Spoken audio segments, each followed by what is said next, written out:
باللسان يفقه قولي رب يسر ولا تعسر يا كريم. سبحانك لا علم لنا إلا ما علمتنا إنك أنت العليم الحكيم ولا حول ولا قوة إلا بالله العلي العظيم. Banyak kebaikannya, insya-Allah kita mulakan majlis ilmu pada petang ini dengan sama-sama kita membukanya dengan membaca Sab'atul Mathani Al-Fatihah. Auzubillahi minasyaitonirrajim. Bismillahirrahmanirrahim. Alhamdulillahirabbil alamin, arrahmanirrahim, maliki yaumiddin. Iyyaka na'budu wa iyyaka nasta'in. Ihdinas siratal mustaqim. Siratal ladzina an'amta 'alaihim ghairil maghdubi 'alaihim waladdallin. Amin. Syukur pada Allah Subhanahu Wa Taala dengan segala nikmat yang Allah berikan kepada kita. Alhamdulillah, syukur sangat-sangat. Keduanya marilah kita sama-sama berselawat ke atas junjungan besar Nabi Muhammad sallallahu alaihi wasallam. Allahumma salli ala sayyidina Muhammad wa ala ali sayyidina Muhammad. Um, Sidang penonton yang saya kasihi sekalian, Alhamdulillah pada petang ini InsyaAllah kita bersua kembali sebagai pembuka tirai tahun 2024 pada siri Laptop Mental Health. Alhamdulillah, kalau kita boleh rungkai kembali ataupun kita boleh flashback kembali pada tahun 2023, Alhamdulillah kita telah melaksanakan 11 siri Laptop Mental Health pada tahun lepas. Kalau kita nak ingat balik, mungkin kita boleh ingatkan balik apa tajuk-tajuk yang kita telah bincangkan pada tahun lepas. Yang pertama, pada awal tahun kita bercakap berkaitan dengan overthinking. Overthinking apa impak, apa kesannya kepada kesihatan mental kita dan juga kesihatan psikologi kita. Pada bulan pertama dan seterusnya kita membincangkan berkaitan dengan narsistik. Biasanya kita bercakap berkaitan dengan satu tingkah laku yang berada dalam kalangan individu di sekitar kita. So dengan cara itu bagaimana kita nak menguruskannya, dan seterusnya kita bercakap berkaitan dengan love and belonging. Very pentingnya perkara-perkara berkaitan dengan perhubungan kita dengan manusia yang boleh memupuk kesihatan dan juga kesihatan mental kita. Alhamdulillah banyak lagi. Sepanjang setahun tahun lepas kita dah membincangkan berkaitan dengan Laptop Mental Health ini. Alhamdulillah, insya-Allah kita akan terus bercakap, terus memberi kesedaran, terus memupuk budaya kesihatan ataupun kesejahteraan psikologi, kestabilan emosi dan juga kesejahteraan mental kita dalam kehidupan kita. Kalau kita sebagai seorang ibu bapa, kita berperanan dalam peranan ibu bapa dengan sebaiknya. Jika kita seorang pekerja, kita juga berperanan dengan sebaiknya sebagai seorang pekerja dan sebagainya lah, insya-Allah.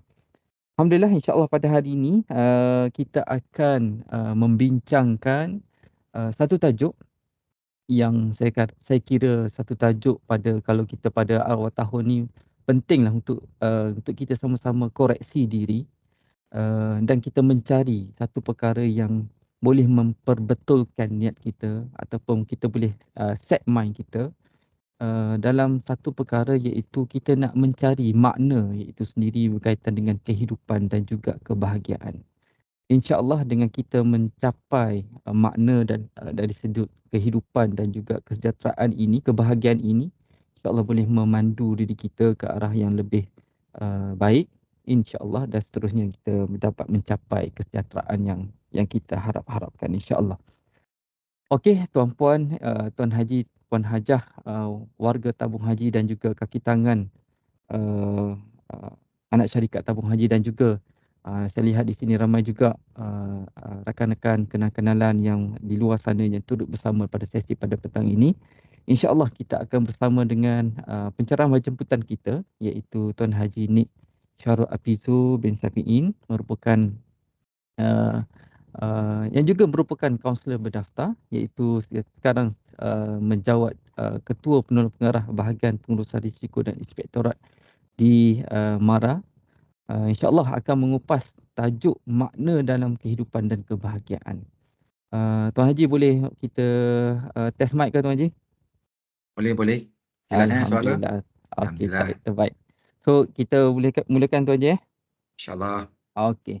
So, sebelum saya serahkan sesi pada petang ini kepada penceramah kita, suka untuk saya ingatkan juga seperti yang kita telah lakukan, membudayakan pada tahun lepas, iaitu kita meriahkan di ruangan chat kita dengan konten-konten apa yang tuan faham dapat belajar daripada sesi ini. Sepanjang sesi berlangsung, tuan-tuan boleh share je. Mungkin itu adalah sebagai nota tuan-puan, dan juga boleh jadikan sebagai nota pada rakan-rakan yang mungkin terlepas mendengar apa yang telah disampaikan oleh penceramah. So, kita boleh meriahkan di ruangan chat dengan konten-konten apa yang tuan-puan pelajari, dan juga tuan-puan juga boleh menyatakan ataupun jika ada soalan, tuan-puan boleh tuliskan di ruangan chat. Moga-moga kita boleh bertanyakan kepada penceramah kita pada akhir sesi nanti, insya-Allah. Dan di situ juga insya-Allah pihak kami di unit psikologi di kaunseling insya-Allah akan memilih seorang penonton orang kata terpilih lah untuk kita beri sedikit cenderamata kenang-kenangan pada masa akan datang, insya-Allah. Okey, so saya rasa setakat itu untuk pendahuluannya. Insya-Allah kita serahkan sesi pada petang ini kepada penceramah kita untuk mengupas berkaitan dengan makna dalam kehidupan dan kebahagiaan. Dipersilakan Tuan Haji. Bismillahirrahmanirrahim. Assalamualaikum warahmatullahi wabarakatuh. Selamat Assalamualaikum. petang. Alhamdulillahirrabbilalamin. Wassalatu wassalamu ala ashrafil anbiya wal mursalin wa ala alihi wa sahbihi ajma'in. Rabbi shrah li sadri wa yassir li amri wahlul 'uqdatam min lisani yafqahu qawli. Subhanaka la ilma lana illa ma 'allamtana innaka antal alimul hakim. Allahumma iftah alaina hikmataka wa anshur alaina min khazani rahmatika ya arhamar rahimin. Allahumma arhamna fahman nabiyyin wa hifzal mursalin wa ilhamal malaikatil muqarrabina fil afiyah. Allahumma salli ala Muhammad, Allahumma salli ala Muhammad, Allahumma salli ala Sayyidina Muhammad.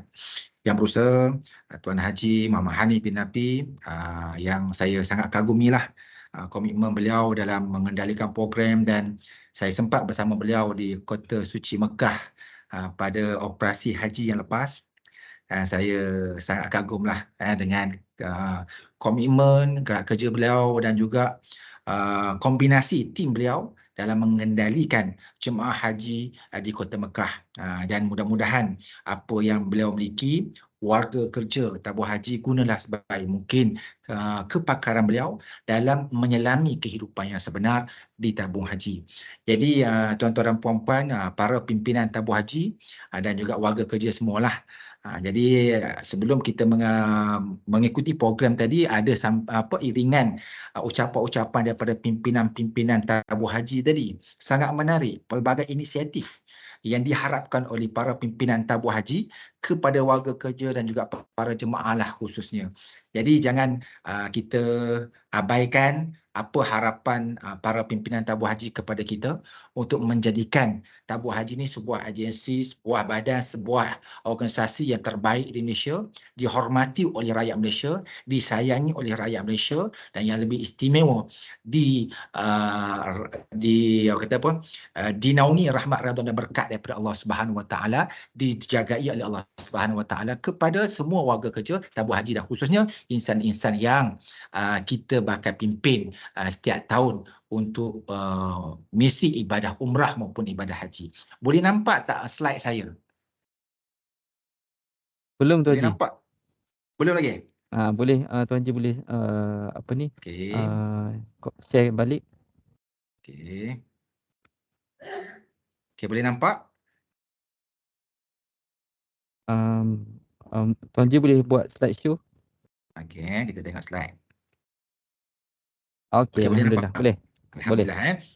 Okey, masa agak terbatas, insya-Allah saya cuba seringkas yang mungkin, sepadat yang mungkin untuk membantu tuan-tuan dan puan-puan memiliki ataupun mengecapi secebis ilmu yang tak seberapa daripada saya lah. Seperti mana apa yang Encik Hanif, Tuan Haji Muhammad Hanif maklum tadi, saya daripada Mara, dan beberapa tempat yang saya telah lalui.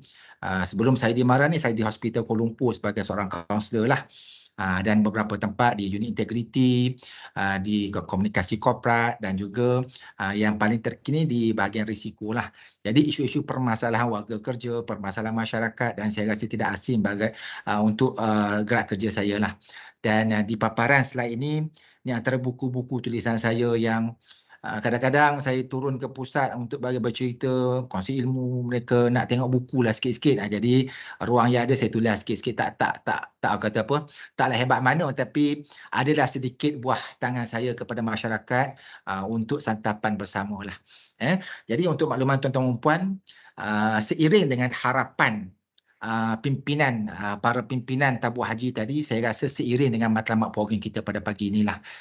Kalau kita tengok apa yang saya telah paparkan di slide pada petang ini, program kita ni diharapkan mampu untuk membantu warga kerja tabung haji supaya mampu untuk celik akal lah. Maksud celik akal ni tuan-tuan dan puan, kita dapat berfikir dengan baik. Berfikir benda yang baik, benda yang buruk dapat membezakan, dan untuk mengejar sebuah kebahagiaan dalam hidup kita ni perlu kita menerokanya dalam keadaan yang baik, ataupun perlu melalui kehidupan kita dalam keadaan yang positif, perlu melalui kehidupan kita ni dalam keadaan berilmu. Seiring dengan apa yang Cik Muhammad Ani maklum tadi, 11 program yang dianjurkan oleh beliau tadi, saya mengharapkan dan semua pimpinan tabung haji mengharapkan jangan sia-siakan ilmu yang telah diterokai sepanjang 11 siri sebelum ni. Dan hari ini adalah siri yang ke-12, insya-Allah mudah-mudahan mampu untuk menggerakkan atau menjentik hati kita bersama demi memahami topik-topik yang istimewa untuk kita amalkan dalam kehidupan seharian kita. Untuk makluman tuan-tuan dan puan, program kita ni juga sudah pasti kita nak bantu kepada tuan-tuan dan puan memahami elemen penjagaan kesihatan mental. Takut tuan-tuan dan puan. Saya sangat takut dan tuan-tuan patut rasa takut. Semenjak-menjak ni isu kesihatan mental antara isu yang sangat besar dalam Malaysia. Dan bukan sekadar di Malaysia, di seluruh dunia, isu kesihatan mental ada isu yang sangat besar yang menjadi topik utama yang menyebabkan kehidupan kita tidak akan normal. Pelbagai simptom-simptom kesihatan mental telah menghantui warga kerja ataupun rakyat Malaysia ini, yang kalau kita tidak ada ilmu untuk mengawalnya, untuk mengatasinya, kita akan hanyut dan pelbagai isu yang di luar norma batasan manusia akan berlaku. Kalau semalam kita tengok ada yang terjun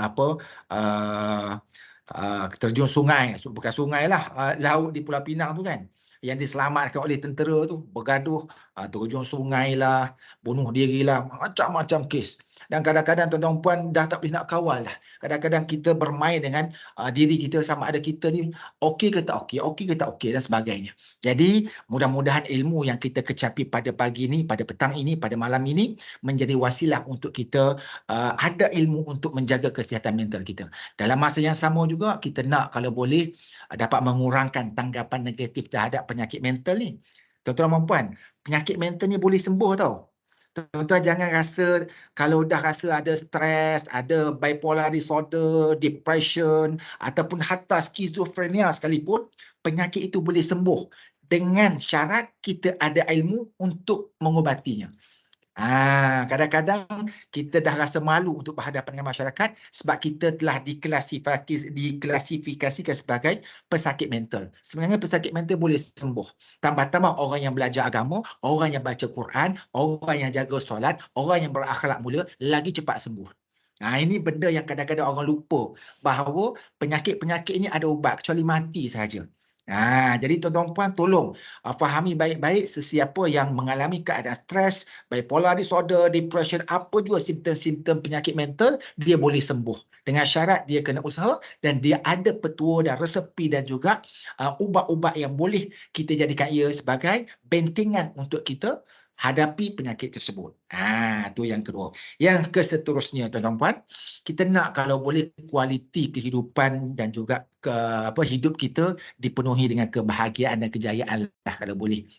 Tuan-tuan bekerja di tabung haji ni sudah pasti tuan-tuan nak kehidupan yang tenang, gembira, bahagia, dan benda tu boleh kita kecapi dengan syarat tuan-tuan puan kita buat yang terbaik, keikhlasan kita pacak sungguh-sungguh, kita tak cari gaduh dengan orang, kita buat kerja tu kerana Allah Subhanahu Wa Taala, dan kalau Kalau dapat habuan pun, habuan itu mungkin rezeki kita pacakkan kerana rezeki itu datang daripada Allah. Mungkin wasilahnya daripada manusia. Tapi kefahaman kita tu kita kena betul-betul pacak supaya kita tidak lari daripada landasan kerja kerana duit, kerja kerana nama, kerja kerana kepentingan peribadi dan sebagainya. Ini benda yang tuan-tuan dan puan kena pegang sungguh-sungguh. Seterusnya, program kita pada pagi ini juga mudah-mudahanlah dijadikan sebagai satu proses untuk kita tingkatkan prestasi kita. Tuan-tuan kena ingat, motivasi ni dia tak kekal lama tuan-tuan. Hari ni kita dengar ceramah, seminggu dah syahid dah. Tuan-tuan semangat hari ni dengar ceramah siapa-siapa motivator ke ustaz ke, ikut para kajian barat dan dalam negara sekalipun, seminggu dah syahid dah. Dia dah lupa dah. Sebab itulah tuan-tuan puan, kita kena sentiasa suburi hidup kita dengan majlis ilmu. Sebab majlis ilmu lah ubat untuk hati kita yang keras. Ilmulah yang mampu untuk menyejukkan hati kita yang panas. Ilmulah yang mampu untuk menenangkan hati kita yang cacar merbah. Sebab tu tuan-puan, ilmu tanpa amal susah juga. Ilmu dia kena ada ilmu dan dia kena beramal dengan ilmu. Ramai orang berilmu tapi kadang-kadang dia lupa untuk beramal dengan ilmu. Paling takut tuan-tuan puan. Orang kata nak cemerlang. Mulut kata nak cemerlang. Tapi tingkah laku tak ada pun ciri-ciri orang cemerlang. Bahaya tuan-tuan. Kita duk cakap, saya muhasabah diri saya sendiri. Oh, aku nak cemerlang, aku nak orang cemerlang. Kulu kilir duk minta orang cemerlang. Tapi tingkah laku kita, perbuatan kita tak ada melambang pun orang yang cemerlang. Bahaya. Sebab tu tuan-puan, kita bercakap tentang kecemerlangan. Pertama, kita kena muhasabah diri kita. Kita buat tak apa yang orang cemerlang buat? Jadi kalau kita tak buat, kita perlu meneroka dan kita terjemahkan apa yang orang cemerlang buat kepada kehidupan seharian kita. Sebab itulah, tuan-tuan puan, program kita hari ini mudah-mudahan tuan bangkit daripada kelemahan, tuan bangkit daripada kesilapan, tuan bangkit daripada perkara-perkara yang tak baik kepada yang baik. Mudah-mudahan motivasi ini mampu untuk menjadi pencetus kepada kejayaan demi kejayaan, kebahagiaan demi kebahagiaan untuk hari-hari mendatang.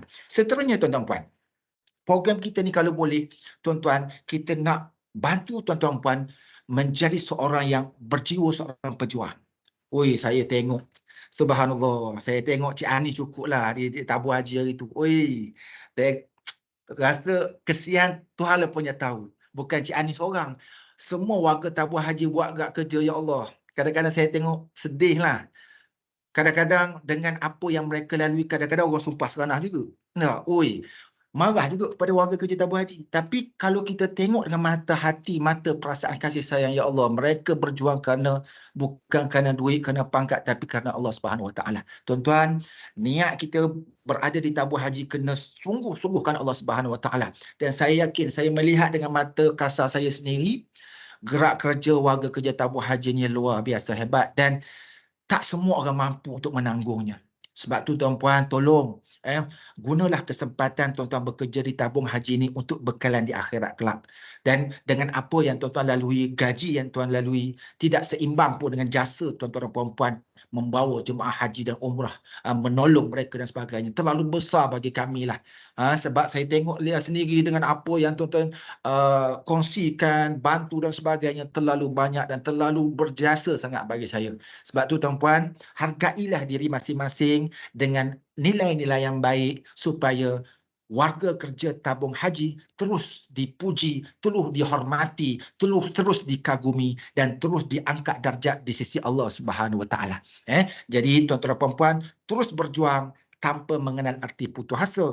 Walaupun ada orang maki kita, walaupun ada orang marah kita, walaupun ada orang mengumpat kita, walaupun apa-apa benda yang tak baik kita dengar di telinga kita. Tapi innamal a'malu binniat, niat di hati kita, aku bekerja di tabung haji ini untuk Allah. Mudah-mudahan Allah memayungi aku dengan payungan rahmat, redha dan berkat secara berkekalan dalam kehidupan seharian aku. Mudah-mudahan menjadi wasilah juga untuk aku dan keluarga aku mengecapi kebahagiaan yang diberkati. Seterusnya tuan-tuan, kalau boleh program kita ni 11 siri dah sebelum ni dan mungkin akan ada lagi siri-siri sebelum ni, sebelum akan datang dan sebagainya. Kita kena ada sikap saling hormat menghormati. Cik Ani nak buat program hari ni bukan senang. Bukan seindah khabar daripada rupa. Kadang-kadang nak berhubung dengan orang pun susah, nak rancang program memang sukar. Macam-macam lagi lah program ataupun gerak kerja mereka untuk menjayakan satu-satu program untuk menggerakkan gerak kerja di tabung haji. Saya tahu sangat-sangat complicated. Maksudnya kesusahan tu tuan-tuan alami. Jadi tuan-tuan, kita kena hormati rakan-rakan kita dan tidak sombong antara rakan sekerja kita. Mungkin kita rasa kita berat. Kita tengok pada mata kasar kita, nampak senang je kerja dia. Kita jangan pandang kesenangan pada kerja dia. Kita hormati dia. Mungkin waktu itu dia senang, tapi mungkin esok belum tentu senang. Jadi tuan-tuan puan, tolong kita saling menghormati antara satu sama lain di kalangan kita dan di kalangan warga kerja secara keseluruhan. Tidak sombong. Seterusnya, kita kena sentiasa bersungguh-sungguh dalam bekerja dan mempunyai matlamat hidup yang jelas. Lagi apa lagi? Sudah pasti kita nak capai ketenangan dalam kita bekerja. Kita nak ketenangan dalam kita bekerja, mampu untuk kita gilak potensi kita. Kata apa para pimpinan tadi, tak, kalau boleh warga kerja tabung haji ni semua kita nak latih jadi orang yang berilmu dan berpotensi menjadi orang-orang yang hebat di tabung haji dan boleh membuatkan tabung haji ni sebuah agensi yang terbaik di Malaysia ni. Tak mustahil, saya yakin ia mampu. Dan sekarang ni kalau kita tengok pun dunia memandang mulia pada Malaysia. Dunia memandang mulia pada tabung haji. Dunia memandang hebat pada tabung haji. Nah, kita nak kekalkan dan jangan berlapang dada sebagian sampai tahap itu saja. Kita kena terus berjuang supaya ia terus kekal dan kalau boleh kita tambah kali kehebatan yang telah dibuktikan oleh tabung haji di peringkat dunia dan di peringkat Malaysia itu sendiri. Dan tuan-tuan puan, untuk capai benda tersebut kita perlu strategi yang sistematik. Program ini tuan kena jelas bahawa kalau boleh saya nak bangkitkan semangat tuan-tuan dan puan pasal strategi supaya tak ada tomohan buruk kepada tabung haji. Kena buatlah kaedah macam mana. Kaedah komunikasi yang berhemah, kaedah berurusan dengan orang-orang yang akan pergi buat haji dengan berhemah dan sebagainya, macam-macam lah. Pelbagai lagi aspek strategi yang perlu dirancang secara berjemaah supaya tabung haji terus bergemerlapan menjadi sebuah agensi yang dikagumi, disayangi, dihormati dalam dan luar negara. Dan saya pasti tuan-puan, kalau boleh program kita juga ilmu yang kita kecapi pada hari ini, sebelum dia selepas, kita nak supaya hati kita sentiasa gembira. Gembira dengan apa yang telah kita lalui. Program kita hari ini, mungkin tuan dengar, mungkin tuan tak dengar. Mungkin tuan dengar ataupun mungkin tuan tak dengar.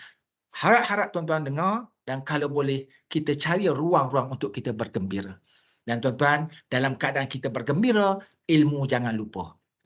Dalam keadaan yang kalau boleh kita gunakan proses menuntut ilmu tu dalam suasana yang kreatif dan inovatif. Carilah kaedah yang macam mana supaya ia mampu untuk kita terjemahkan dalam suasana yang baik, positif dan berkualiti, insya-Allah.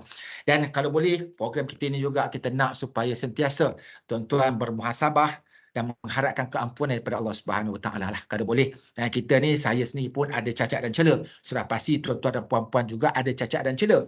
Dan tuan-tuan kena ingat, kita ni bukan malaikat dan kita ni bukan rasul. Rasul Nabi ni iman dia sentiasa meningkat. Malaikat iman dia tak naik, tak meningkat, tak turun, tak naik. Dan kita manusia awam biasa, walaupun kita ustaz, walaupun kita ulama, zaman sekarang dah tak ada Nabi. Kita juga bukan para malaikat. Jadi iman kita kadang-kadang naik, kadang-kadang turun. Hatta baru-baru ni pun pecah. Pecah apa? Pecah berita di berita harian utusan Metro. Orang yang jaga pusat zakat pun dah pecah amanah. Orang yang kutip zakat pun dah pecah amanah. Itu salah satu contoh lah. Jadi tuan-tuan puan, kita kena sentiasa muhasabah dan mengharapkan keampunan daripada Allah Subhanahu Wa Taala. Amanah yang diberikan oleh masyarakat, oleh organisasi, oleh majikan kita, oleh rakyat Malaysia kepada tuan-tuan puan, kena jaga dengan sungguh-sungguh dan kita jangan rasa selesa dengan apa yang telah kita kecapi hari ini.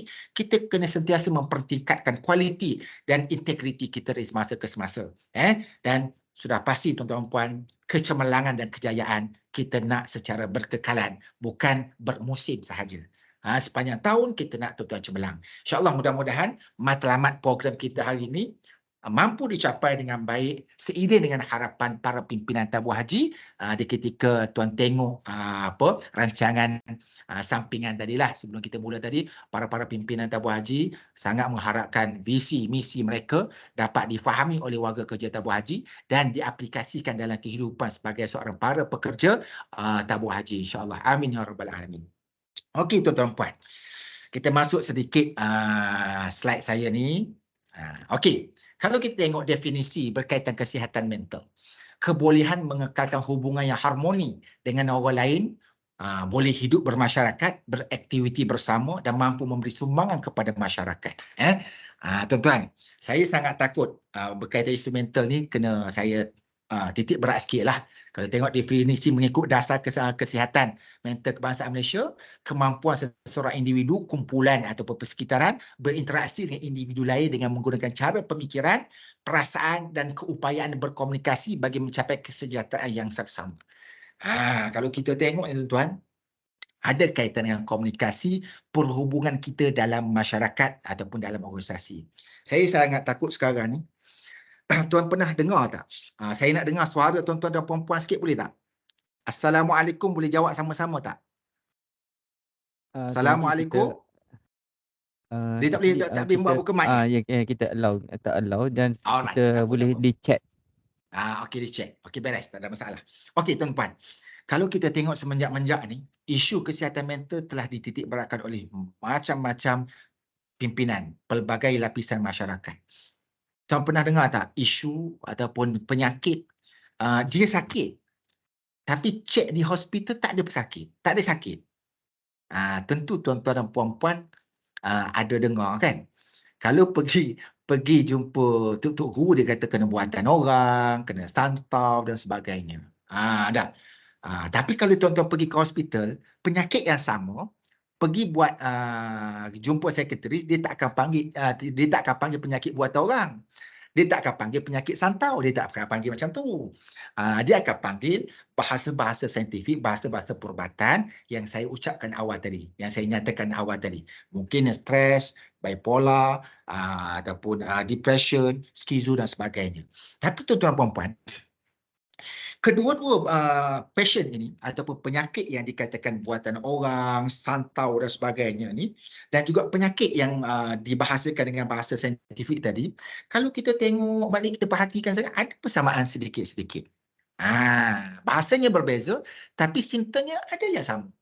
Sebab tu apa antara ubat yang saya selalu bagi tahu kepada pasien-pasien saya, klien-klien saya bagi ubat. Orang ni kalau biasanya kita cerita tentang masalah je, ubat tak nak. Hari ni saya bagi tahu tentang masalah dua. Kalau bahasa perubatan Islam dipanggil penyakit sako, penyakit macam-macam buatan orang lah. Alhamdulillah lah saya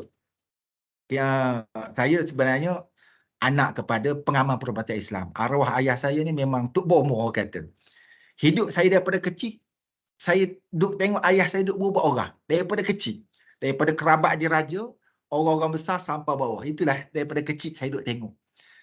Sampai saya pergi sekolah, cikgu tanya, apa cita-cita kau? Tuan-tuan nak tahu, cikgu tanya depan ramai-ramai, apa cita-cita kau? Saya jawab apa dia? Saya nak jadi Tok Bomo. Saya nak jadi Tok Bomo, tuan-tuan. Gelak satu kelas saya tu. Sampai hari ni orang kenal saya kalau sekolah rendah, pelajar sekolah rendah. Nama saya ni terkenal dengan Nik mana? Nik Tok Bomo. Walaupun meningkat dewasa, saya bukan jadi Tok Bomo, saya jadi kaunselor. Dan saya tengok walaupun kerja kaunselor, benda yang saya amal, benda yang saya buat, tolong orang juga. Sama seperti ayah saya. Jadi saya tengok penyakit-penyakit yang diubati oleh ayah saya dan saya bezakan dengan penyakit yang saya bantu masyarakat sekarang berkaitan dengan penyakit mental. Ada persamaan. Jadi hari ini saya nak bagi ubat berkaitan penyakit mental seiring dengan harapan penganjur nak tuan-tuan dan puan bahagia, gembira, tenang dan juga hidup dalam keadaan yang ceria lah. Nak tak nak? Sudah pasti nak, kan? Nak tak nak sudah pasti nak. Yang pertama tuan-tuan, saya bagi yang pertama tuan-tuan, tolong sungguh-sungguh jaga hubungan dengan Allah. Jaga hubungan dengan Allah ni jangan hipokrit tuan-tuan. Jangan hipokrit ni maksudnya macam mana?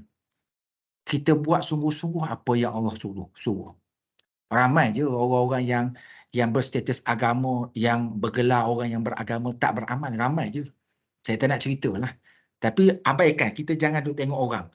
Ustaz ke apa ke, terserah pada mereka. Tapi hari ni saya nak bercakap dengan tuan-tuan, saya nak cakap dengan diri saya sendiri, kita jaga hubungan dengan Allah. Kita buat apa yang Allah suruh. Kita halang daripada apa yang Allah halang. Buat sungguh-sungguh tuan-tuan. Bekerja dengan penuh berintegriti. Kadang-kadang Kadang-kadang lah, rezeki yang berkat lebih bernilai daripada rezeki yang banyak tapi tak berkat. Kena jaga-jaga tuan-tuan. Rezeki yang berkat ni tak banyak tapi kita tak pernah rasa tak cukup. Sentiasa cukup, nak beli itu dapat, nak beli ini dapat. Gaji kita sedikit je. Ini yang berkat. Dan gaji yang banyak tak berkat ni tuan-tuan, banyak tapi sentiasa tak cukup. Ini bahaya tuan-tuan. Jadi tuan-tuan dan puan-puan, kita cari rezeki, kita buat kerja, semuanya kita sandarkan kepada Allah. Seumpama kita bayangkan setiap gerak-gerik kita Allah memandangnya. So pertama tuan-tuan, tolong jaga sungguh-sungguh hubungan kita dengan Allah Subhanahu Wa Taala.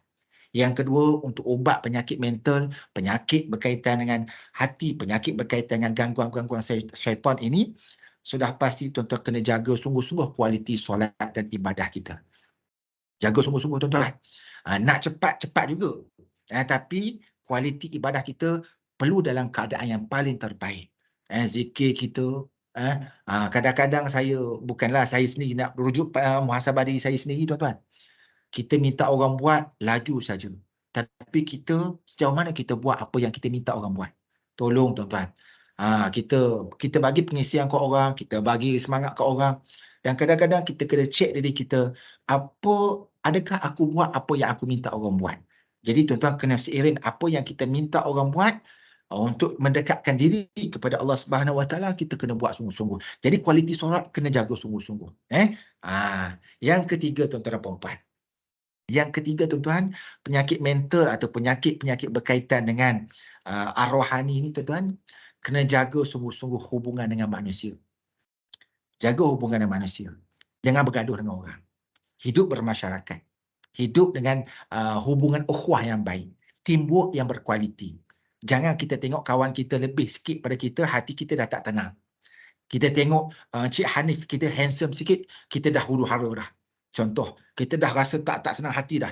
Tengok Cik Hanif sikit dipuji oleh bos dan sebagainya, kita dah mula otak kita bercabang dah. Ada tak orang jenis macam ni? Ada. Ada tuan-tuan. Saya minta maaf lah. Pantang tengok orang lebih sikit, otak dia bercabang. Adalah benda-benda yang dia akan buat untuk menghancurkan orang yang dipuji itu. Ataupun Cik Hanif atau siapa-siapa yang dapat anugerah-anugerah tertentu contohnya. Hati kita dah bercabang. Jiwa kita dah bercabang. Kita dah huru-hara dah. Dan kita cuba untuk jatuhkan mereka. Tolong tuan-tuan, jaga betul-betul hubungan dengan manusia, rakan-rakan sekerja kita. Dan paling dekat dengan kita, jaga hubungan baik-baik dengan adik-beradik kita. Kadang-kadang tuan-tuan, kerana harta tuan-tuan, putus adik-beradik. Harta je. Subhanallah, banyak-banyak mana tuan-tuan, terlalu ramai. Kerana harta dalam keluarga, hubungan adik-beradik, abang dengan adik berputus hubungan, kakak dengan abang bergaduh, bertumbuk dan sebagainya. Kenapa? Hubungan dengan manusia itu tidak difahami dengan hati yang dipancapkan dengan akidah yang betul, keimanan yang betul. Jadi tuan-tuan dan puan-puan, tolong. Dan satu lagi, jaga betul-betul hubungan dengan masyarakat ataupun hubungan dengan manusia ni. Saya nak maklum, kalaulah kita di pejabat, kita tengok kawan-kawan kita, ada yang tengok gelisah contohnya. Gelisah, tidak tenang, ataupun dengar baik-baik istilah saya ni. Mulut dia bercakap satu kalimah yang berbunyi macam ni. Aku rasa nak bunuh diri lah. Ataupun dia cakap, aku rasa nak bunuh orang lah. Ataupun dia cakap, aku rasa ya Allah nak terjun bangunan lah. Istilah-istilah yang boleh memberi bencana kepada diri dia, tolong tuan-tuan, pakar psikiatris kata, kalau keluar bahasa-bahasa yang saya nyatakan tadi, tolong jangan biarkan dia duduk sorang-sorang. Kita sebagai rakan, bawa pergi minum ke, borak dengan dia ke, panggil orang-orang yang baik dengan dia ke, atau panggil ke ahli keluarga dia dan sebagainya, tolong jangan bagi dia duduk seorang ataupun duduk tepi tingkap dan sebagainya untuk standby buat perkara yang tak baik. Kata pakar psikiatris, pakar psikologi, kita kena bantu dia untuk dia bersosial, berhubung, bercakap, meluahkan kepada pihak yang tertentu, ataupun tuan kalau berdekatan dengan Cik Hanif, bawa dia jumpa Cik Hanif dan sebagainya. Dan tu kena ingat, penyakit mental ini, kalau kritikal bukan tugas kaunselor tau. Ni satu cerita lagi ni. Kalau dia dah mula untuk bunuh diri, bunuh orang dan sebagainya, bukan tugas kaunselor dah. Dia tugas apa? Tugas psikiatris dah. Tugas psikiatris ni dia akan scan balik. Scan balik apa simptom-simptom yang ada dalam pemikiran dia. Okey, dia kata saya dah rasa nak bunuh diri dan sebagainya. Dia ada beberapa jenis ubat. Sebab itulah yang keempat kan. Yang keempat perlu rujuk kepada pihak keselamatan ataupun pihak yang ketiga khususnya hospital ataupun polis dan sebagainya. Kalau dia nak bunuh orang, nak bunuh kawan, nak bunuh diri, nak buat perkara yang di luar batasan manusia biasa, kita kena rujuk pihak yang ketiga sama ada polis ataupun sekretaris. Tapi kalau dia rasa tekanan biasa, tekanan yang boleh dikawal lagi dan sebagainya, kemurungan yang boleh dikawal lagi, boleh bawa jumpa Cik Hanif lagi lah, boleh jumpa kaunselor lagi lah. Tapi kalaulah dia dalam keadaan yang kritikal, dia dah tak tahan mengamuk dan sebagainya, dia bukan tugas kaunselor dia. Dia tugas pada pihak sekretaris. Ini berkaitan dengan penyakit mental ini. Kena tahu simptom-simptom dan kena tahu bagaimana kita nak atasi permasalahan tersebut. Ataupun tuan-tuan puan, bukan rakan sekerja kita yang kena penyakit ni. Adik kita, suami kita, isteri kita, ataupun orang yang berdekatan dengan kita. Tolong, dalam kaunseling dipanggil sokongan sosial ahli keluarga lah. Tuan-tuan dan puan-puan, tolong mak ayah ataupun adik-beradik, jangan pulaukan anak beranak kita yang ada simptom ini. Kenapa saya kata jangan pulaukan? Kalau tuan pulaukan, kalau tuan tidak hiraukan orang jenis macam ni, lagi kritikal penyakit dia. Orang jenis macam ni, tuan-tuan dan puan-puan, kebiasaannya, kalau telah dirujuk kepada pihak sekretaris, biasanya dia tak makan ubat. Dia tak ikut dos-dos ubat yang sepatutnya. Ataupun dia ada ikawan-ikawan dalam hidupnya. Jadi ibu ayah tolong sokong anak, abang, adik, tolong sokong ataupun bantu adik-beradik yang mengalami penyakit mental ini sebab benda ini boleh sembuh. Boleh sembuh. Dan dalam masa yang sama, boleh rujuk perubatan Islam. Boleh rujuk perubatan Islam. Boleh. Dan perubatan Islam itu, kita bolehlah nak ambil air tawar ke dan sebagainya. Tapi saya jumpa dengan pengurusi perubatan Islam itu sendiri, saya rasa saya boleh guna pandangan beliau. Dia kata apa? Boleh jumpa tok-tok guru, boleh jumpa perubatan Islam, boleh jumpa, boleh berubat dengan mereka. Bagi orang yang diganggu, emosi dan sebagainya, diganggulah kena buatan orang dan sebagainya. Tapi yang lebih afdal, dia kata yang lebih afdal, yang lebih terbaik, kita jumpa tok guru, kita ambil air tawar dan kita ambil amalan. Kita ambil amalan. Contohnya, kita ambil amalan apa yang sesuai dengan hidup kita. Contoh, hidup kita kena selalu ada air semayang. Contoh, kenapa kena ada air semayang? Kita bekerja pun kena ada air semayang. Sebab apa? Sebab syaitan nak dekat dengan kita pun susah. Sebab kita ada air semayang. Contoh. Dan kita selalu jaga solat. Contoh, kita selalu baca Quran. Kita selalu berakhlak baik. Kita buat perkara-perkara yang baik. Jadi tuan-tuan puan, sahabat saya, pengurusi perubatan Islam, dia kata, lebih cantik, lebih elok, bukan sekadar kita pergi jumpa tok guru minta dia doakan, tapi kita ambil satu fadilat ataupun satu amalan yang berteraskan Quran dan Sunnah dan kita amal sendiri. Kita kecapi sendiri amalan tersebut. Zikirnya, dengan ayat-ayat syifanya, kita buat sendiri untuk ubati diri kita sendiri. Itu antara ubat-ubat ataupun resepi berkaitan kesihatan mental. Boleh tak boleh banyak-banyak tapi lupa. Kita bagi dulu untuk ubat untuk kesihatan mental. Okey, kita tengok masa pun agak terbatas dah. Masa pun ada lebih kurang 15 minit dari. Okey tuan-tuan. Persiapan diri tuan-tuan untuk mencari makna dalam kehidupan dan juga kebahagiaan kita. Kita ada 7 tips yang tuan-tuan dan puan-puan perlu fahami, dan kalau boleh bukan sekadar faham, kita selaminya, kita amalinya dengan baik. Okey, kita tengok satu persatu. Pertama, tuan-tuan dan puan-puan, kita kena sentiasa menjaga dan merawat hati kita serta saling menghormati. Itu yang pertama tuan-tuan. Tuan-tuan, kadang-kadang kita sakit hati tengok orang-orang tertentu. Cepat-cepat kita buat istighfar. Cepat-cepat kita maafkan orang yang sakiti hati kita. Kita bayangkan Nabi dulu, bukan calang-calang orang, dilempar dengan tahi, dilempar dengan macam benda sampai berdarahnya kepala dan sebagainya. Tapi Nabi tidak pernah berdendam dengan umatnya. Terus berjuang untuk membantu umatnya mengenali arti tentang perjuangan Islam. Ini antara yang pertama yang tuan-tuan kena jaga sungguh-sungguh. Sentiasa menjaga dan merawat hati serta saling menghormati antara satu sama lain. Itu yang pertama. Yang kedua, tuan-tuan, terus menuntut ilmu dan melaksanakan kerja dengan baik. Dengan apa yang Cik Hanif bagi tahu tadi, kita dah ada 11 siri. Ini masuk 12 siri. Dan siri-siri yang akan datang. Tuan-tuan, jangan risaulah. Penuh rahmat, penuh redha, penuh dengan kebaikan tuan masuk majlis ilmu. Percayalah. Cik Hanif ni melimpah ruahlah kebaikan yang dia akan dapat. InsyaAllah Allah tak pernah lupa dengan orang-orang yang menganjur program ilmu ni. Allah takkan lupa. Percayalah tuan-tuan dan puan. Jadi, kita sebarkan. Lepas program yang saya kendalikan hari ni, tuan sebarkan perkara yang baik. Oh, Cik ni bagi tahu perkara yang baik.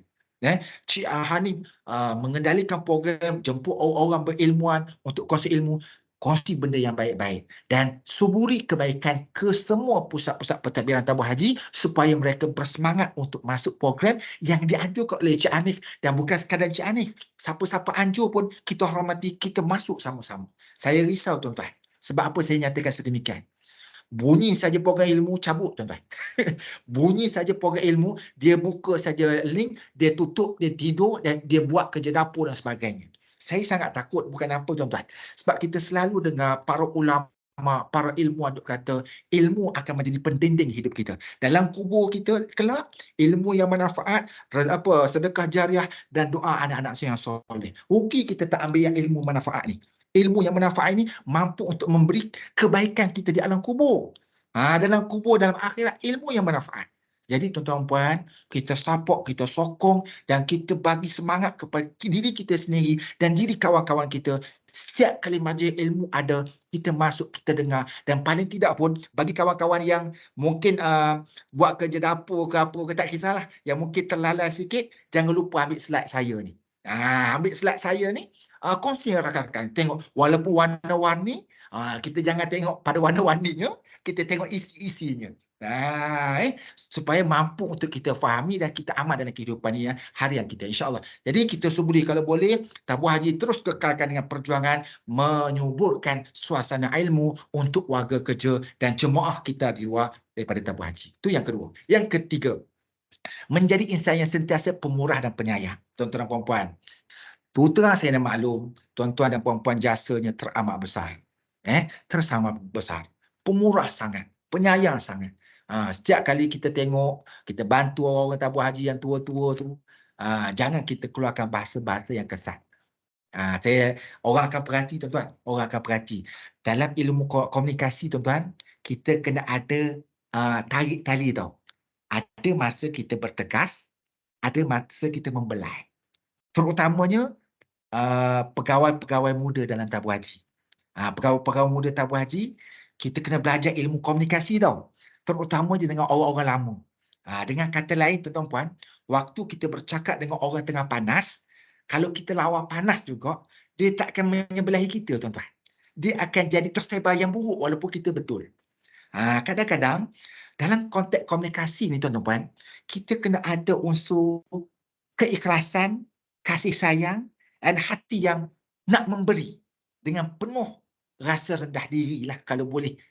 Jangan kita rasa ego, sombong, aku betul, kau salah dan sebagainya. Kadang-kadang kita menjaga tabung haji ni, kita kena tengok situasi yang kalau boleh memberi keuntungan kepada tabung haji. Jadi orang muda ke, orang tua ke, orang yang berpengalaman dan sebagainya, perturunkan ilmu masing-masing, kongsikan ilmu masing-masing supaya menjadi insan yang sentiasa suburi hidup dia dengan sifat yang pemurah dan penyayang. Yang keempat, sentiasa menggunakan kata-kata yang positif dan mengelakkan diri kita daripada berebut kuasa. Ini pun bahaya juga. Orang-orang yang berpotensi, bagilah. Jangan tuan-tuan, jangan kita cantah orang. Jangan kita khianat orang. Kita tengok orang tu lebih, kita dengki dengan dia. Kita tengok orang tu baik, kita cuba untuk racun dia. Kita tengok orang tu lebih ataupun orang tu ada nilai sikit, kita cuba cucuri api-api permusuhan di kalangan mereka. Tolong tuan-tuan, tolong jangan kita menggunakan kata-kata yang negatif kepada orang yang berada di sekeliling kita, dan kalau boleh elakkan kalau berkaitan dengan perebutan kuasa. Kalau tuan-tuan nak pergi temuduga naik pangkat, kau pergi. Jangan kata mentang-mentang tak nak berebut kuasa, temuduga pun tak nak pergi. Jangan. Jangan faham macam tu tau. Maksud jangan yang berebut kuasa ni, kalau bukan hak kita, kita bersyukur. Kalau bukan hak kita, contoh kita pergi temuduga tak dapat, alhamdulillah, kawan kita dapat, alhamdulillah, bukan aku lagi hari ni.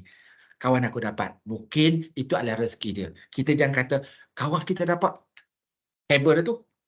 Dah lah bekerja hampir teruk sangat, dia naik pangkat. Memang baik dengan bos lah. Contohnya lah. Tuan-tuan, jangan, kalau boleh elakkan kita bersikap sedemikian. Walaupun pada hakikat mungkin betul sekalipun. Betul sekalipun. Tapi kalau boleh, kita elakkan menjuburi suasana ataupun kata-kata yang boleh merosakkan organisasi kita. Saling akhirnya menyebabkan organisasi saling tidak mempercayai antara satu sama lain, dan lebih parah lagi, dia akan cuba menjatuhi antara satu sama lain. Kenapa? Kerana kuasa. Kenapa? Kerana kata-kata yang negatif. Kenapa? Kerana sikap pada diri masing-masing yang merasa kabar dia je betul, orang lain semua salah. Tak boleh macam tu. Okey, yang kelima, menghargai nikmat belajar, bekerja, berkeluarga dan mengimpikan nikmat syurga. Tuan-tuan dan puan-puan, benda ni sudah pasti semua nak kecapinya. Kita nak belajar, kita nak nikmat sebagai seorang pekerja, nak nikmat sebagai seorang berkeluarga, kerja-kerja juga. Kadang-kadang ada 3-4 bulan tinggal suami tu, tinggal isteri, Allah, tinggal anak-anak. Saya tinggal setahun, tinggal anak 3 bulan, terasa. Ni setiap tahun, rakan-rakan tabung haji mungkin 2 tahun sekali, 3 kali. Allah Akbar, lagilah terasa tinggal isteri, tinggal anak dan sebagainya. Sebab tu saya kata, pengorbanan tuan dan puan-puan tu tak terbalas lah bagi saya. Hargailah tuan-tuan puan, dan saya bersyukur saya mengenali warga kerja tabung haji di waktu ibadah haji yang lepas, dan banyaklah benda pengalaman yang sangat manis, dan saya akan sebarkan kebaikan warga kerja tabung haji di mana saja saya berada. Dan saya kagum, dan saya akan naikkan nama tabung haji antara tabung haji yang terbaik, organisasi yang terbaik, yang diiktiraf bukan di Malaysia, tapi diiktiraf oleh dunia, dan lebih-lebih lagi sudah pasti diiktiraf oleh Allah Subhanahu Wa Taala. Jadi tuan-tuan puan, dengan pengiktirafan yang baik ini, tuan jangan sesekali mencemari dengan imej-imej yang tidak baik, kata-kata yang tidak baik, ataupun suasana ahli organisasi yang tidak baik. Tuan-tuan, tolong cepat-cepat halang diri tuan-tuan ataupun halang kawan-kawan tuan-tuan yang cuba mencemari imej tabung haji yang baik ini. Kita harap sangat-sangat benda ini dapat dijaga dengan baik oleh tuan-tuan dan puan-puan. Okey, yang keenam, mempunyai usaha, keikhlasan dan bersyukur dengan nikmat Tuhan yang diberikan kepada kita bersama. Allahu Akbar, subhanallah. Kalau difikirkan apa yang Allah bagi kat kita ni terlalu banyak, dan kita kena syukur sungguh-sungguh tuan-tuan puan. Dalam keadaan sekarang orang nak dapat kerja pun susah, dengan cabaran ujian macam-macam, tapi kita masih lagi dapat bekerja, masih lagi mampu untuk bersama dengan anak, isteri dan sebagainya. Bersyukurlah, dan kita pacakkan dalam diri kita, kerja kita ikhlas kepada Allah Subhanahu Wa Taala. Dan tuan-tuan puan, Allah jaga kita, jaga Allah, Allah pasti akan jaga kita. Tolong jaga-jaga sungguh-sungguh. Kita jaga Allah, Allah pasti tanpa khilaf Allah akan jaga kita. InsyaAllah yang keenam.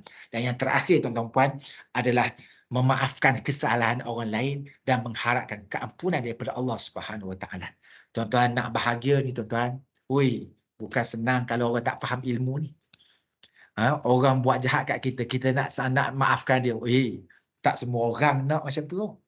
Tak semua orang. Tapi kalau kita mampu memaafkan orang, mampu untuk memaafkan kesalahan orang demi untuk mengharapkan keampunan Allah, Tuhan adalah insan yang sangat mulia di sisi Tuhan. Dan percayalah, kita akan dapat sesuatu yang kadang-kadang tak boleh nak dibayangkan dengan fikiran. Tuan-tuan dan puan-puan, saya nak maklumlah. Slide pun dah habis. Saya nak maklum pada tuan-tuan dan puan-puan. Kita bekerja ni, satu benda yang kadang-kadang kita tak rancang dan kita tak menduganya. Kebaikan datang dalam keadaan kita tak terasa. Percaya tuan-tuan. Allah ni maha kuasa. Saya jumpa dengan orang macam-macam tuan-tuan. Sepanjang belasan tahun saya bekerja, belasan tahun saya turun ke lapangan untuk berceramah dan sebagainya. Benda yang saya nak maklum pada tuan-tuan puan, jaga sungguh-sungguh diri kita di mana saja kita berada. Allah nak bagi kita bila-bila masa Allah boleh bagi kita. Rezeki yang kadang-kadang tak terduga datang. Saya fikir tuan-tuan, saya fikirlah. Dulu saya hantu ceramah tuan-tuan. Saya ni kalau buat ceramah ni hantu. Kalau saya demam, bunyi orang jemput ceramah, sihat balik tuan-tuan.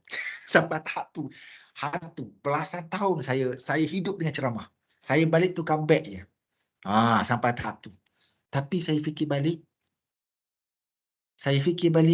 kadang-kadang lah, rezeki Allah ni, dulu saya promosi juga. Saya fikir balik, dengan ilmu yang kita ada, kadang-kadang tak perlu kita promosi pun. Kadang-kadang kita senyap, dia datang dalam keadaan kita tak sedar pun.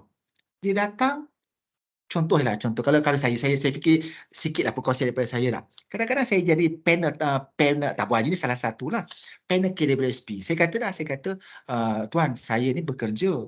Hari bekerja saya tak boleh terima jemputan ceramah. Tak apa, Cik Nik, malam kita ni baik malam pun. Malam pun tak buat haji. Dia buat sesi kaunseling kan, sesi kaunseling pada staff dia yang bermasalah. Dia minta saya buat malam. Adakah saya jangka bahawa sesi kaunseling dia sanggup buat malam? Saya pun tak pernah jangka. Dia kata, saya nak Cik Nik. Saya nak Cik Nik malam pun malam ya. Saya tak pernah jangka pun tuan-tuan puan. Sama juga tuan-tuan puan. Tuan jangka tak rezeki yang tak terduga yang tuan akan dapat? Saya yakin tuan-tuan pun tak terduga. Tapi ada tak rezeki itu datang pada tuan-tuan? Contoh, rezeki anak cemerlang. Rezeki isteri yang baik.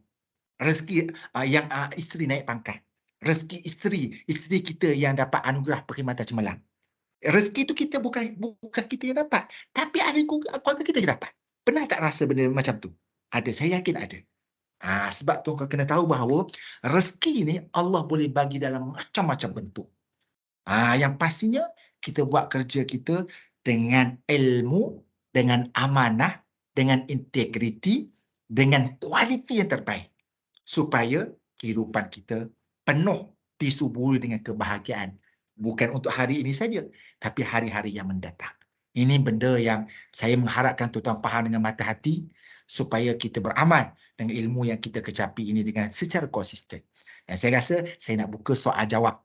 Di lain ni mungkin dalam 5 minit saya nak buka soal jawab, mungkin ada dalam chat. Saya tutup yang ni dulu. Saya buka chat, takut ada soal jawab. Kita ambil lah masa lebih kurang 5 minit. Okay. Actually ada baru ada satu soalan di Okay. ruangan chat. Kita raikan yang ni dan saya ada terima secara PM lah, orang kata PM tepi lah. Nanti insyaAllah kita akan raikan soalan tersebut. Yang first lah Tuan Haji, daripada Hajar Suhana, bagaimana cara untuk memaafkan orang dan melupakan apa yang berlaku? Maksudnya first kita nak memaafkan dan kita nak melupakan benda tu. Ya. Soalan ni ada berlaku dalam organisasi saya juga. Tuan-tuan dan puan-puan, saya suka soalan ni. Terima kasih yang bertanya. Bagaimana cara untuk memaafkan orang atau melupakan apa yang berlaku, umpama delete file dan delete juga di recycle ni bin. Terima kasih banyak. Soalan cantik lah tuan-tuan. Tuan-tuan, pertamanya dia kena ilmu lah tu. Kita kena faham dia tak nak bagi kat kita lah tu. Tuan-tuan dan puan-puan, pertamanya kita maafkan dia. Tak apalah. Tak apa. Kita buat yang terbaik. Kita cuba jenyerikkan ilmu kita, kefahaman kita di tempat yang kita bekerja dengan baik. Kalau kita minta pun dia tak nak bagi, tak apa. Kita buat yang terbaik. Orang faham tuan-tuan.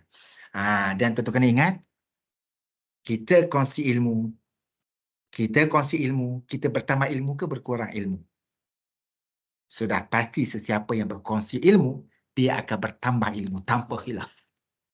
Tanpa khilaf. Tuan-tuan, saya cerita sikit lah.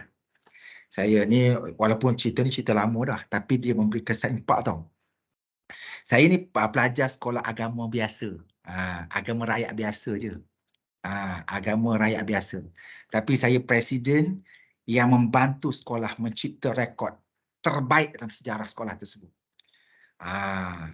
Dapat nombor 1 Kelantan masa saya jadi presiden. Ni cerita-cerita benar ni saya cerita ni. Jadi tuan-tuan puan, Jadi otak saya ni suka membantu je. Hidup saya ni suka membantu orang. Walaupun kadang-kadang saya yang dilukai. Dan satu hari tu tuan-tuan, satu hari ni ada seorang hamba Allah ni, kawan saya lah. Banyak-banyak saya tolong tu, dia datang kat saya, "Ni, kau ni asyik duk tolong orang. Aku tak nak pertolongan kau. Kau tolonglah orang lain. Jangan tolong aku. Jangan tolong aku. Aku tak nak. Aku meluak tengok muka kau. Asyik duk tolong orang, asyik duk ajak buat perkara-perkara yang entah apa-apa kau ni. Aku tak nak." Saya kata, insyaAllah. Aku dah lepas tanggungjawab aku sebagai presiden untuk membantu kau menjadi orang yang baik, menjadi orang yang cemerlang. Okey, settle. Saya pun bermula daripada dia minta saya tak abaikan dia, saya pun abaikan dia, saya jaga kawan-kawan yang lain untuk dapat nombor 1 Kelantan ni tau. Jadi saya kata dan ditakdirkan oleh Allah Subhanahu Wa Taala. Saya jaga, saya buat study group, saya panggil peseminar yang hebat. Peseminar hebat untuk bantu kawan-kawan yang lain. Ditakdirkan oleh Allah Subhanahu Wa Taala peperiksaan percubaan. Peperiksaan percubaan Allah nak tunjuk sungguh, tuan-tuan. Ini kisah benar ni. Daripada semua pelajar tu, dia seorang-seorang je yang semua subjek F, F, F, F, F. Dia seorang-seorang saja yang dapat F semua subjek. Orang lain semua dapat markah yang ada yang lulus lah. Masa tu tuan-puan, dia pun pergi jumpa saya. "Ni, aku minta maaf. Boleh tak aku nak join tim kau balik, nak belajar balik? Aku rasa malu lah." Waktu tu saya kata, "Boleh, jom kita bersama-sama. Abaikan benda yang telah berlalu, kita berlalukan. Tak apalah, benda yang berlalu kita kena bersahabat balik, kita kena saling bantu-membantu." Dan bermula di situ, kami berganding bahu membuat program-program seperti yang Cik Ani buat ni lah. Program seminar lah, apalah. Saya gila mantapkan ilmu sekolah tersebut dengan sebaik mungkin. Keluar keputusan terbaik dalam sejarah. Dan saya alhamdulillah saya buat beberapa program menggunakan pendekatan yang sama yang pernah saya buat waktu zaman sekolah dulu. Alhamdulillah, MARA pun berlaku situasi yang sama dan beberapa sekolah ranking naik sangat-sangat hebat. Dengan kata lain tuan-tuan, tidak rugi kongsi ilmu.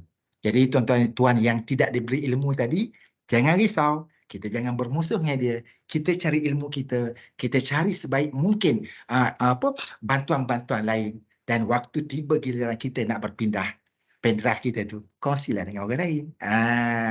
Kita jangan ikut dia. Jadi benda yang kita ada, kita kongsi dengan rakan-rakan yang lain. Cantik soalan tersebut, tuan-tuan.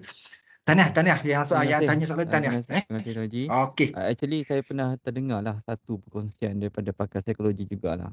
Once kita data tu masuk dalam kita punya fikiran, dia sukar untuk dikeluarkan. Sebab itulah kalau kita nak, biasa kita dengar kan, forgive and forget. Sebenarnya benda tu tidak dapat kita aplikasi dalam kehidupan kita sebagai seorang human. Tapi apa yang istilah yang patut kita amalkan adalah forgive and move on. Terbaik. Okay. Betul. Forgive and move on. Apa yang Tuan Haji sebutkan tadi, saya nampak memaafkan dan membawa apa yang seterusnya ke depan lah. Okay, insyaAllah. Okay, ada soalan ni satu lagi Tuan Haji. Boleh Tuan Haji kita lebih sikit masa boleh, ni? Boleh. Boleh. Okay, soalan yang ada PM pada saya ni, sebenarnya apa isu antara individu lah. Awalnya pada asalnya individu ini memesankan benda yang baik lah, seperti nanti saya naik pangkat, nanti tegurlah saya kalau saya tersilap dan sebagainya. Once individu tu telah naik pangkat dan sebagainya, dan orang di bawahan tu dah tegur tapi tidak apa tu orang kata, tak seperti yang dikata sebelum inilah. Jadi orang bawahan ni apa yang patut dia orang buat? Nak meluahkan ke ataupun macam mana?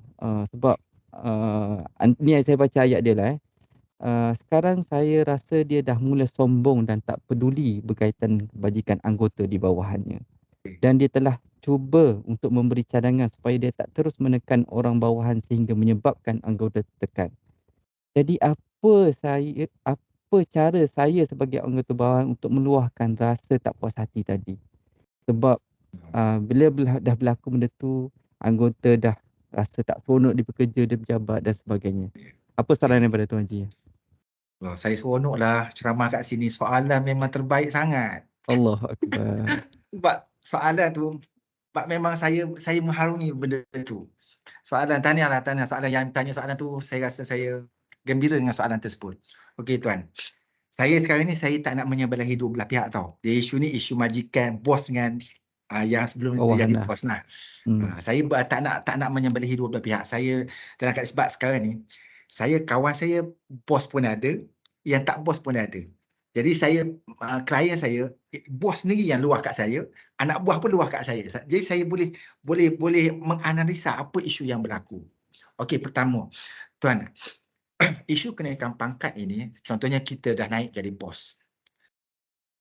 Bebanan tugas bos ini sama ke tak sama dengan tugasan sebelumnya? Dia jadi tak sama dah. Percayalah, sesiapa yang jadi bos, leader, sebelum dan selepas jauh bezanya. Dan antara bahagian, cawangan, beban tugas, cara bekerja juga berbeza. Dan tekanan antara tempat, bahagian dan juga bebanan kerja juga berbeza. Jadi orang yang menerima bebanan dengan tanggungjawab sebagai bos, dia kena faham supaya ada elemen empati dengan anak buah mereka. Sebab tu saya suka bos yang tegas tapi menyayangi. Berbanding tegas, setegah-tegahnya tapi menganiayai. Lagi dahsyat. Jadilah bos yang betul-betul tegas tapi menyayangi. Bermakna kalau anak buah kita buat silap, bukan kita maki dia, kita hina dia, kita hinjuk dia. Tak. Bos yang terbaik adalah bos yang tegas. Engkau kena buat macam ni, anak buah kita tak tahu, kita bantu dia untuk menyempurnakan tugas yang dia tak tahu. Bukan maki, bukan hina, bukan injak. Itu yang pertama, bos. Sama juga anak buah yang mempunyai bos yang sebegitu. Pertama, kita kena memahami apa yang berlaku pada diri dia. Tuan-tuan dan puan-puan, saya pernah tuan-tuan, anak buah buat silap. Anak buah buat silap ni tahu. Memang betul-betul anak buah buat silap. Dia bawa hasil kerja anak buah naik ke atas, dia kena maki 3-4 kali ganda lebih teruk daripada apa yang dia tanggung. Dan saya pernah berada dalam tim pengurusan, tuan. Saya pernah berada bersama dengan Datuk Ketua Pengarah sendiri. Subhanallah. Kalau kita berada di atas leader-leader ni, kita tahulah bebanan yang ditanggung oleh bos-bos kita ni. Sebab tu tuan-puan, kita sebagai orang yang bawah ni, kita kena tengok hasil kerja kita bagi pada bos kita tu sejauh mana kualitinya. Dan kadang-kadang masa kita dapat habuan ataupun kesan daripada hasil kerja kita tu, kita tengok keadaan dia macam mana. Adakah dia selepas dia jumpa bos kita, sebab bos atas daripada dia dan sebagainya. Jadi tuan-tuan, pertamanya kita jangan membalas dendam kepada bos kita yang sebegitu.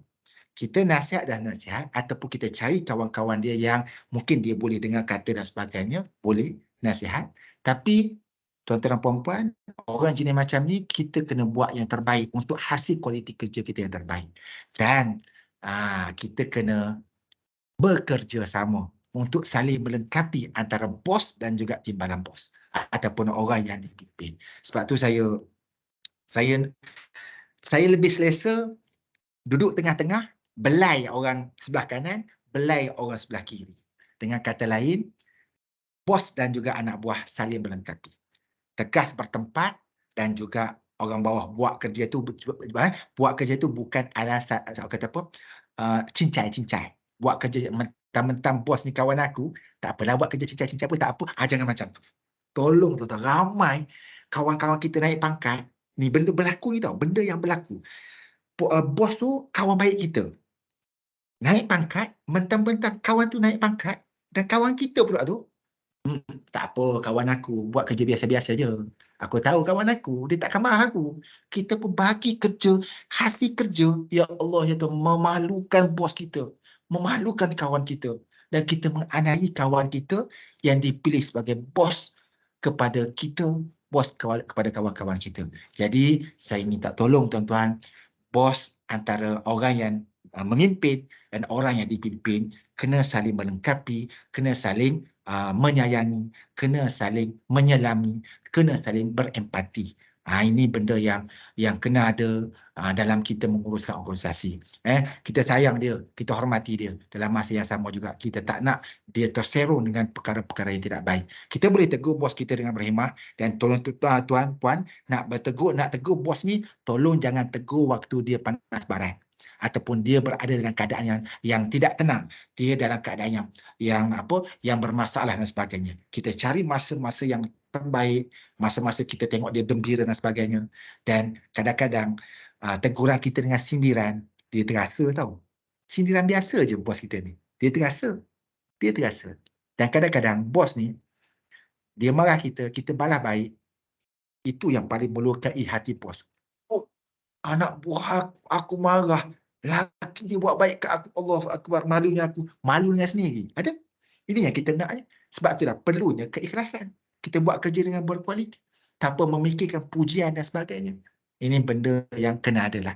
InsyaAllah, mudah-mudahan orang yang dengar ceramah saya hari ini mampu untuk menjadi bos yang tegas tapi menyayangi, berbanding tegas tapi mengkhianati, menyeksai orang bawah. Tolong jangan jadikan bos sebegitu. Dan kita juga jangan jadi anak buah yang cuba untuk menghancurkan bos kita.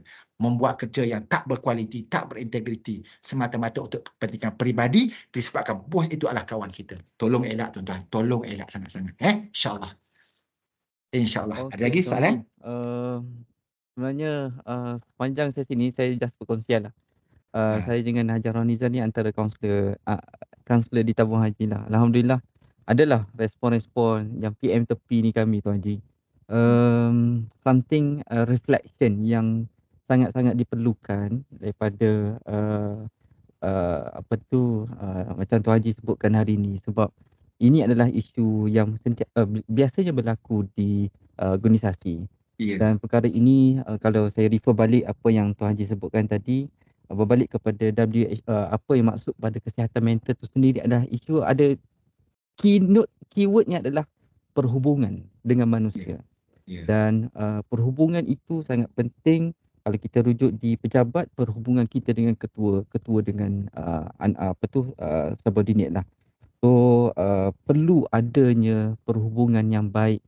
So jika ada di sini ketua-ketua yang sedang mendengar, dan juga di sini ada subordinate yang juga mendengar, so carilah titik persamaan untuk membantu menyelesaikan, mendapatkan hala tuju yang sama. Orang kata apa, kesepakatan amal dan juga kesepakatan minda. ya. Wahdatul fiqh dan juga tu wahdatul amal lah. InsyaAllah dengan dua Alhamdulillah. perkara itu kita akan dapat amal jama'i, iaitu kesatuan dalam pergerakan apa Ya, jua yang kita usahakan lah. Saya cubalah Tuan Haji tadi daripada awal sampai ke akhir ni, saya cuba untuk rangkumkan apa yang Tuan Haji sampaikan pada hari ini adalah menyebarkan perkara-perkara yang positif untuk kita mencapai makna dalam kehidupan dan dalam usaha untuk kita mencari kebahagiaan. Tadi Tuan Haji ada sebut berkaitan dengan merasionalkan pemikiran, macam mana kita nak mendapatkan perhubungan yang baik antara individu dan yang lain, dan juga memotivasikan dengan 7 tips tadi Tuan Haji. ya, Moga-moga dengan perkongsian 7 tips tadi kita boleh strukturkan dalam kehidupan kita. Dan yang penting juga yang tak lain tak bukan adalah untuk kita membuat persediaan dengan amalan kerohanian, yang mana kita semua ni adalah Muslim dan kita bertanggungjawab dengan apa yang kita ungkapkan, iaitu asyhadu alla ilaha illallah wa asyhadu anna Muhammadar Rasulullah. Once kita dah mengucap 2 kalimah syahadah itu, maka terangkumlah dengan 5 rukun Islam yang kita kena laksanakan, dan pastinya melalui 5 perkara tadi dengan ibadah-ibadah lain, tak lain tak bukan akan membimbing, membawa diri kita untuk mencapai redha Allah, dan pastinya insya-Allah dengan redha Allah itulah yang kita akan mencapai syurga dan abadi insya-Allah. Okey, Alhamdulillah. Tuan Haji, actually kita banyak lagi soalan-soalan di ruangan Ya. chat. InsyaAllah ada masa kita akan kita raikan soalan-soalan ini, dan jika tuan-puan sidang pendengar ingin mendapatkan respon ataupun bantuan dan selanjutnya, insyaAllah kami di unit psikologi kaunseling boleh sentiasa membuka ruang dan peluang kepada tuan-puan untuk berhubung dengan kami. InsyaAllah kita dapat mendapat usahalah untuk kita usaha yang sebaik mungkin untuk membantu menyelesaikan apa jua isu yang berlaku, insya-Allah. Jadi InsyaAllah. Tuan Amin. Haji, Amin. saya rasa kita pun dah kesentukan masa sebenarnya, dah terlebih masa dah Betul. sebenarnya. Okey, Jadi insyaAllah. insya-Allah kami akan menilai seperti saya awal tadi saya dah janjikan siapa yang kita akan memilih sebagai penonton terbaik. InsyaAllah kita akan menilai, kita akan membuat ebahan dalam masa terdekat, insya-Allah. Jadi terima kasih kepada Tuan Haji Nik Syahrul Apizzo pada petang ini telah memberi satu pemikiran yang baru, mungkin yang baru dan mungkin telah kita sebarluaskan kita punya pemikiran kita dalam aspek untuk mencari makna dan dalam kehidupan dan kebahagiaan kita. Dan pasti juga terima kasih juga kepada penonton-penonton yang telah memberi kerjasama, memberi respon dan sebagainya. Moga-moga ia memberi kebaikan dan manfaat kita sepanjang, insya-Allah. Dan saya rasa itu setakat itu saja. Biasanya kita akan ingin mendapatkan maklum balas daripada rakan penonton semua, boleh uh, klik di pautan di chat untuk memberi respon lah, apa jua maklum balas pada tuan puan pada program kita pada petang ini. Secara akhirnya biasanya kita nak mohon untuk onkan kamera. Boleh kita onkan kamera. Ada, alhamdulillah tadi saya nampak ada 140 orang juga Tuan Haji tadi. Saya rasa kita punya ni pun meluas. Sabah, Sarawak ada, Perlis ada Tuan Haji. Jom sama-sama kita onkan kamera sama-sama untuk kita orang kata apa, ambil gambar bersama-sama untuk semualah. Okey, jom. Mana-mana yang berkesempatan. Oh, ramai tu. Orang kata angkat puak. Okey, mana lagi rakan-rakan lain? Boleh onkan kamera. Jarrah Niza boleh bantu untuk ambil gambar. Okey, ready semua? Okey, senyum. Dengan telefon pun telefon dah. Okay. Okey, ready. 1, 2, 3. Okey. One more kita buat apa tu orang kata? Bebas lah. Mana nak best ke nak apa tu? Mini love ke buat lah. Okey. 1, 2, 3. Okey. Okey, terima kasih pada semua warga tabung haji, warga kaki tangan anak syarikat tabung haji. Moga-moga perkongsian pada petang ini sedikit sebanyak boleh membuka minda kita untuk kita sama-sama meningkatkan tahap kesihatan mental kita dan juga kesihatan kesejahteraan emosi kita. Tak lain tak bukan kita nak memberi fungsi yang lebih baik kepada diri kita sebagai seorang hamba, sebagai seorang pekerja, sebagai seorang ibu, bapa dan sebagainya, insya-Allah. Jadi justru saya sama-sama kita tangguh majlis pada petang ini dengan sama-sama kita membaca tasbih kifarah dan surah Wal 'Asr. Subhanakallahumma bihamdik asyhadu an la ilaha illa anta astaghfiruka wa atubu ilaik. Wal 'asr innal insana lafi khusr illa alladziina aamanu wa 'amilus shalihat wa tawassaw bil haqqi wa tawassaw. Wabillahi taufiq wal hidayah. Assalamualaikum warahmatullahi wabarakatuh. Terima kasih Tuan Haji. Okey, terima kasih banyak Tuan Haji Hanif. Dan Sama-sama. semualah terima kasih banyak. Assalamualaikum warahmatullahi. Assalamualaikum.